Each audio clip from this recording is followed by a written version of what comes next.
active participant. It was AP US History, and he was an excellent student. In anything that he had a keen interest in, he got very active. Sort of a passion toward it, like when we talked about conservation, because that was one of his big things. And probably I'm known for saving student papers that were really good. And his was a paper that I saved for a long time. And I thought, I don't need to save all these papers. And it was about conservation movement and the Indians. And I threw it away. And it was a year after that he died. I taught earth science. He participated. You know, of course, this is 25, 30 years ago, so my recollection is foggy. Like, I'm not even sure if I remember who you are. But I do recall that he participated responsibly. I just remember he was a very likable student, you know, congenial, down to earth, well liked by his classmates too.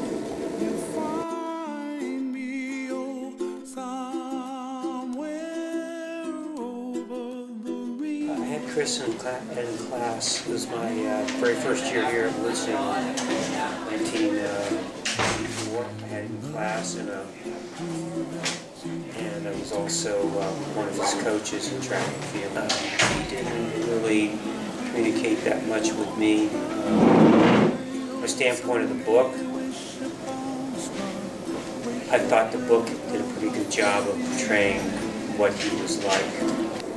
He was a relatively quiet, reserved student, but when he got enthused about something, he would be right up there arguing for his point, and pretty determined to win.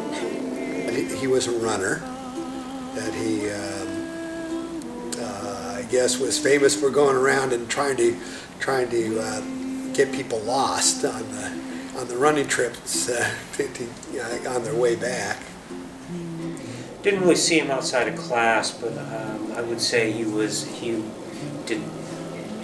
probably a loner, but I don't really know that. He had a bunch of running friends, I know that, but I don't really know outside of class. I don't remember him,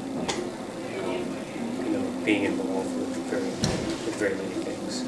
You know, I mean, he really seemed to be just a normal kid. He was a very independent kind of guy. He was the one that kind of led the. I'm trying to think what they were called, the Road Warriors or something like that, cross country. He was kind of the leader of that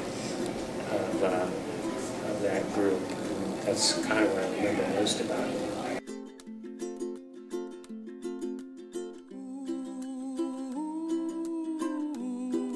I do remember he liked the idea of being out camping and doing those types of things.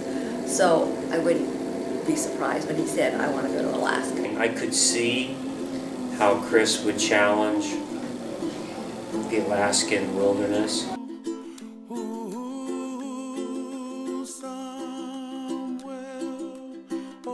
Yeah. Whoa, into the wild! I liked Chris McCandless's freedom and sense of adventure to find what he was looking for. And people still think what he did was stupid, but he did it anyway because that's what he believed in, and I really respect that. I enjoyed the idea of Into the Wild, but I didn't really understand why Chris would do what he did in the way that he did it. He didn't have enough preparation, and he didn't really have the knowledge that he needed to survive that long in the woods. So, all in all, I would say it was a great idea, but poorly executed. And I really enjoyed Christopher McCandless' story. My favorite quote from the book, also written in his journal the day before he passed away, was "Happiness only real when shared," which depicted how lonely he was.